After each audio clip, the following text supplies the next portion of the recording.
Hello guys, katulad ko rin ba kayo na isang empleyado pero gustong maging milyonaryo?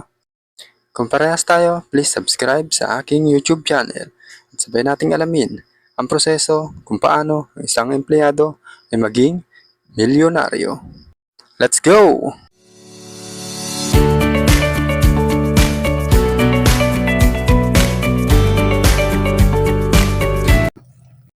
Ano ang Kurot Principle at bakit ito effective magpayaman? Welcome guys! Disclaimer lang po, nabasa ko lang rin po ito. Ano nga ba yung Kurot Principle? Nako, ang ganda nitong Kurot Principle na ito. To better understand this, I will tell you the story of a person na balak bumili ng cellphone worth of 1,000 pesos only. Nagkataon na meron siyang 100,000 pesos na savings. Question, pwede ba siyang bumili ng cellphone? Yes, pwede. Kasi kurot lang yung 1,000 pesos sa kanyang savings. Sa kabilang banda, merong pangalawang tao na gusto rin bumili ng cellphone worth of 1,000 pesos din. Pero, meron siyang savings sa bangko na 1,000 pesos. Bumili siya ng cellphone. Anong tawag dun? Dakot principle na yun. Kasi, dinakot niya lahat ng meron siya. Now, may pangatlong tao. Balak bumili ng cellphone. Wala siyang savings. Pero, worth of 1,000 pesos lang rin naman yung cellphone na bibilhin niya. Bumili siya. Anong tawag dun? Utang na yun. Now, the question is, anong prinsipyo ang ginagamit mo sa buhay mo? Kurot? Dakot ba ito? O utang? Magtataka pa ba tayo kung bakit tayo mahirap o baon sa utang? Ang gagaling nating dumakot. Ang gagaling nating umutang. Gusto mo yumaman? Starting today, matuto tayong kumurot. Pag may bibilhin, dapat kinukurot lang. Pag ginawa mo ito, promise, makakaipon ka at posibleng yumaman ka. Pag-aralan ulit natin ang mga pinakamayayaman na tao dito sa Pilipinas. Ang mga Chinoy. Bakit sila mayaman? Ang gagaling nilang kumurot. Tayo naman, magagaling tayong dumakot. Ito example. May dalawang negosyante. Sabay silang nagtayo ng negosyo. Pareha silang nagsisimula pa lang. Ang isa ay si Chinoy at ang isa naman ay si Pinoy. Pareha silang may 100,000 na puhunan. Sa unang buwan, kumita si Pinoy ng 10,000 pesos. Kadalasan, ang Pilipino pag may 10,000 pesos, binibili ng magandang cellphone. Sa kabilang banda, si Chinoy naman ay kumita rin ng 10,000 pesos sa unang buwan. Anong ginawa? Dinagdag sa kanyang puhunan. So, ang question, magkano na ang puhunan nilang dalawa? So, ang kay Chinoy, meron na siyang puhunan na 110,000 pesos. Ang kay Pinoy naman, meron siyang 100,000 pa rin, pero may maganda siyang cellphone. After a few months, tuloy natin. So, magandang takbo ng negosyo.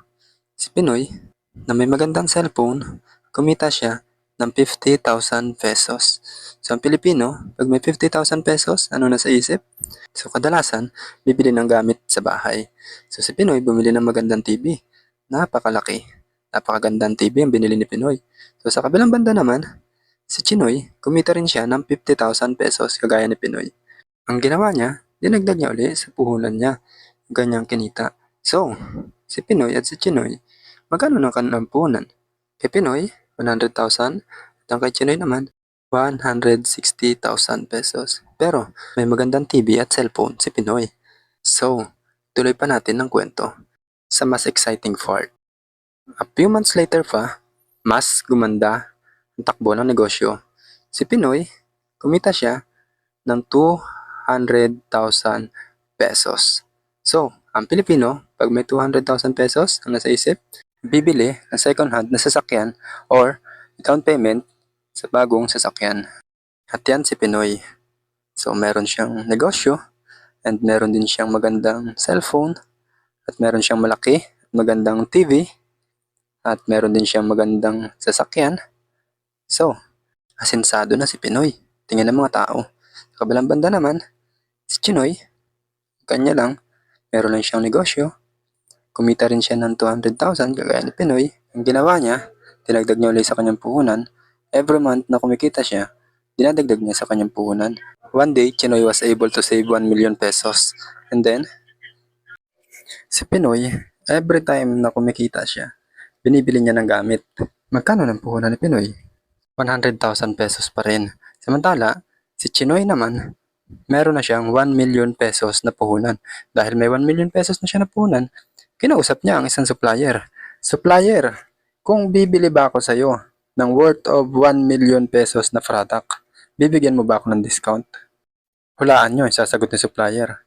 Of course, sa dami mong bibilhin, bibigyan kita ng 10% discount. Now, naisip ni Chinoy, magbibigay siya ng 5% discount sa mga customer niya. It just so happen na magkatabi ang tindahan ni Pinoy at ni Chinoy. Tapos, parehas pa sila ng produkto na binibenta.